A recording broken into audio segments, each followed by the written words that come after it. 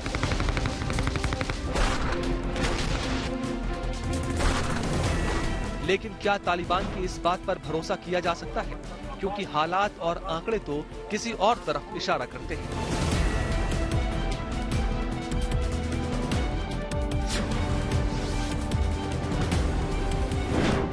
सिराजुद्दीन हक्कानी तालिबान का नया विदेश मंत्री है। ये उसी हक्कानी नेटवर्क से ताल्लुक रखता है जिसने भारत के खिलाफ कई हमले किए हैं। –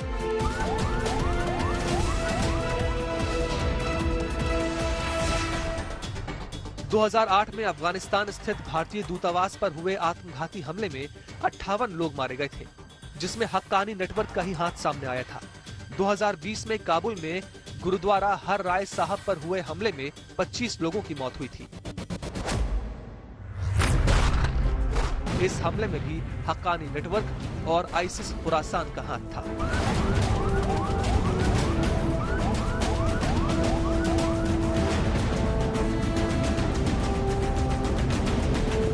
जानकारों के मुताबिक हक्कानी नेटवर्क और पाकिस्तानी खुफिया एजेंसी आईएसआई के मजबूत संबंध रहे।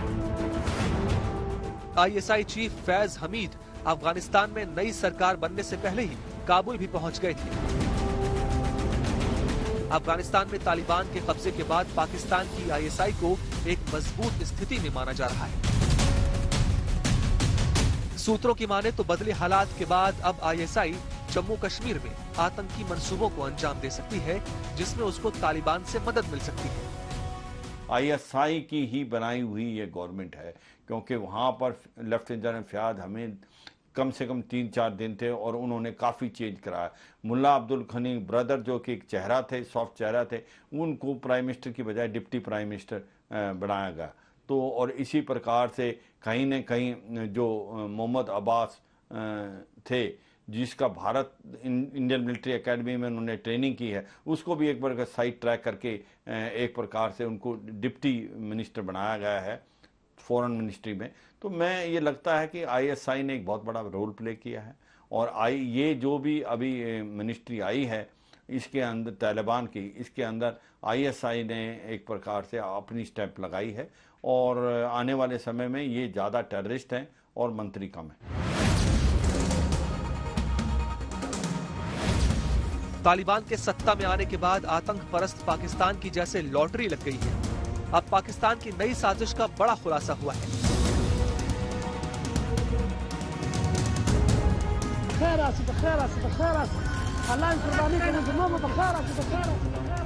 रक्षा सूत्रों के अनुसार अब आईएसआई अफगानिस्तान की जेलों से रिहा हुए इस्लामिक स्टेट खुरासान के दहशतगर्दों का इस्तेमाल भारत के खिलाफ आतंकी हमले करने के लिए कर सकती है।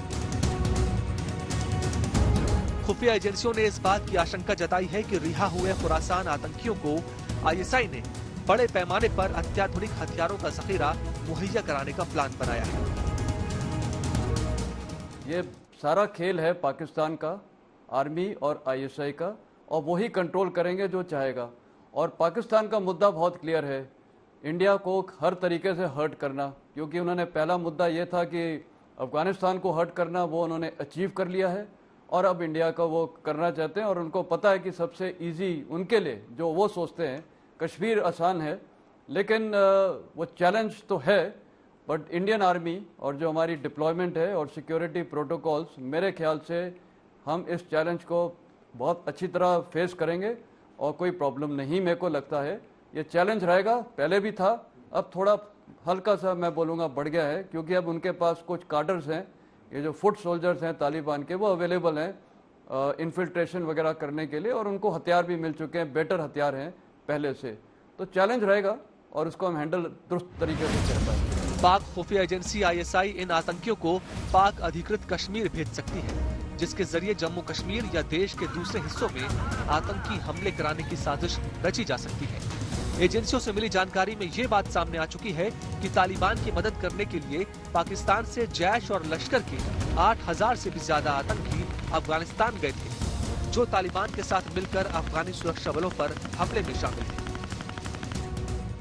भारतीय सुरक्षा एजेंसियों को इस बात की भी जानकारी मिली है कि POK में स्थित कुछ आतंकी कैंपों में पश्तो भाषा बोलने वाले आतंकियों की भी मौजूदगी देखी जा रही है, जिसका सीधा मतलब ये हुआ कि पाकिस्तान अफगानिस्तान में मौजूद आतंकियों को भारत के खिलाफ इस्तेमाल कर सकता है। ऐसे में भारत के लिए दोगुना सतर्क रहने की जरूरत है। जहां कूटनीति की जरूरत हो वहां कूटनीति, जहां युद्ध नीति की जरूरत हो वहां युद्ध नीति से काम लेना होगा। सो जो डायनेमिक्स हैं वो 20 साल में बहुत चेंज हो गए हैं। क्या तालिबान अपने पुराने ही हाल पे रहेगा और पाकिस्तान के इन्फ्लुएंस में आके हिंदुस्तान के ऊपर चोट पहुंचाने की कोशिश करेगा? ये हमें वेट करना पड़ेगा। बट एक चीज़ मैं ज़रूर कहूँगा दावे के साथ, हिंदुस्तान भी जो 1990 और 95 में था वो आज 2021 में वो नहीं है। आज हम कहीं ज़्यादा पावरफुल हैं, कहीं ज़्यादा इन्फ्लुएंशियल हैं। हमारी फ़ौज हो गई, हमारी इकॉनमी हो गई, और सबसे बड़ी बात हमारी गवर्नमेंट जो हो गई बहुत मजबूत है, बहुत पावरफुल है। 1996 वाली जो हमारी परिस्थिति थी और आज में जमीन आसमान का फर्क है। भारत के दो सबसे बड़े दुश्मन चीन और पाकिस्तान के हाथों में तालिबान नाम की वो कठपुतली लग गई है जिसको दोनों ही देश अपने इशारों पर नचा सकते हैं। पाकिस्तान धर्म के नाम पर तालिबान को आसानी से अपने साथ मिला सकता है, तो चीन अफगानिस्तान में विकास के नाम पर दिए जाने वाली मदद के जरिए। भारत के लिए दोनों ही हालात में सावधान रहना बहुत जरूरी है। The war in Afghanistan is now over.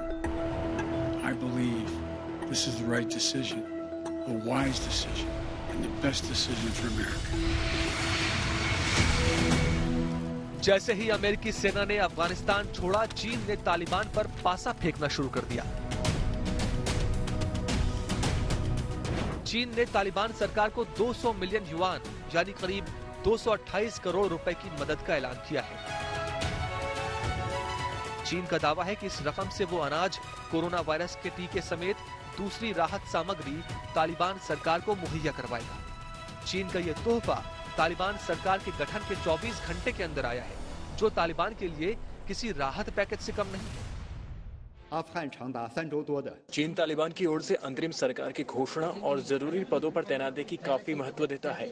इससे अफगानिस्तान में 3 हफ्तों से अधिक की अराजकता खत्म हो गई है। अब जरूरी है कि देश में व्यवस्था कायम हो और उसका पुनर्निर्माण किया जाए।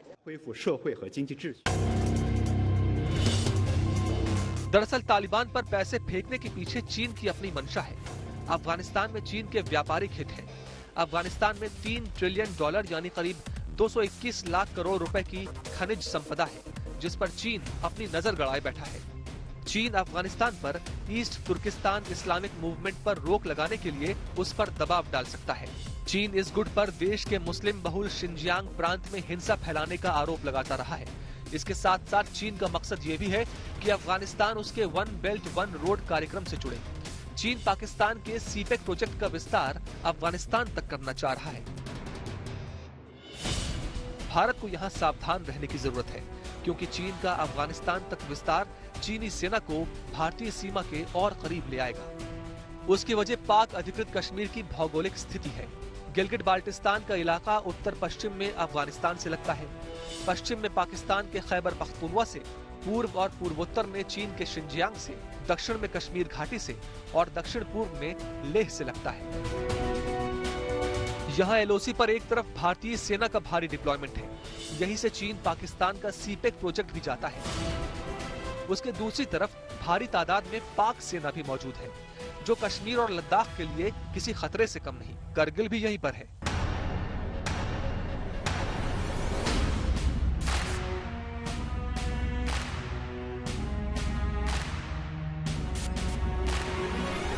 अफगानिस्तान में जब तक अमेरिका और 40 अन्य देशों की सैन्य टुकड़ियां मौजूद थीं, तब तक पाकिस्तान ने 20 साल तक भारत के खिलाफ कोई भी सैन्य गुस्ताखी करने की हिमाकत नहीं की।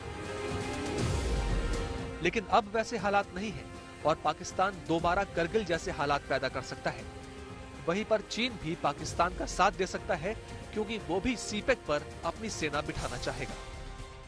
मेरे को लगता है शायद वो ना करना चाहेगा। उसके कारण है, पहली बात सीपेक है वो हमारी टेरिटरी से निकल रही है, वो पाकिस्तान ऑक्युपाइड कश्मीर है, गिलगिस्तान बल्टिस्तान से, वो हमारा इलाका है, ठीक है। तो उनको पता है कि वैसे इंडियन आर्मी जब भी चाहे और या हमारी देश में जब रिजॉल्व हो, हम उसको इंटरफेयर कर सकते हैं, हम उसको कॉस्ट प्रोहिबिटिव बना सकते हैं उनके लिए सीपेक। पर जिस प्रकार वो डिस्टेंस है यहाँ से, तो उसके लिए हमको एक मेजर एफर्ट करना पड़ेगा। इसके अलावा अफगानिस्तान तक चीन की पहुंच हो जाने से चीन की दखल मध्य एशिया तक हो जाएगी, जो अभी अफगानिस्तान में अमेरिकी मौजूदगी के कारण नहीं हो पा रही है।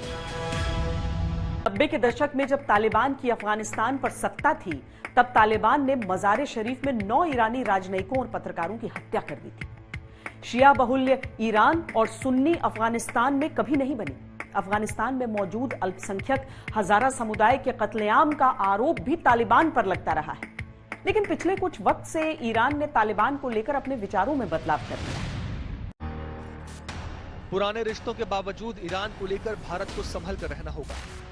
राष्ट्रपति रईसी का कट्टर रवैया और इजराइल अमेरिका के प्रति उनकी नफरत जग जाहिर है। अभी तक इन देशों के बीच भारत संतुलन साधने में सफल रहा है, मगर जानकारों के अनुसार ईरान के साथ उसे सतर्क रहना होगा। आपको मालूम ही होगा, चाइना और ईरान ने 25 साल की एक स्ट्रेटेजिक पार्टनरशिप रिसेंटली साइन की है। तो चाइना ने ईरान के साथ ऑलरेडी पार्टनरशिप कर ली है। अगर अफगानिस्तान भी चाइना के इन्फ्लुएंस में आ जाते हैं, तो across Central Asia and going to West Asia and Europe China के लिए एक बहुत बड़ा साधन बन जाता है। ईरान की एक लंबी सरहद अफगानिस्तान के साथ लगती है। वो तालिबान के साथ बातचीत रखना चाहता है। अब ईरान तालिबान को पहले वाला तालिबान नहीं मानता है। ईरान सरकार तालिबान को लेकर गर्मजोशी दिखाती हुई नजर आ रही है। अफगानिस्तान के साथ व्यापार उसकी एक वजह हो सकती है, लेकिन ईरान की बदली हुई रणनीति को देखते हुए अब भारत को बहुत सोच समझकर कदम उठाने होंगे। हमारी इस खास पेशकश में आज के लिए इतना ही। देश और दुनिया की बाकी खबरों के लिए आप देखते रहिए आज तक।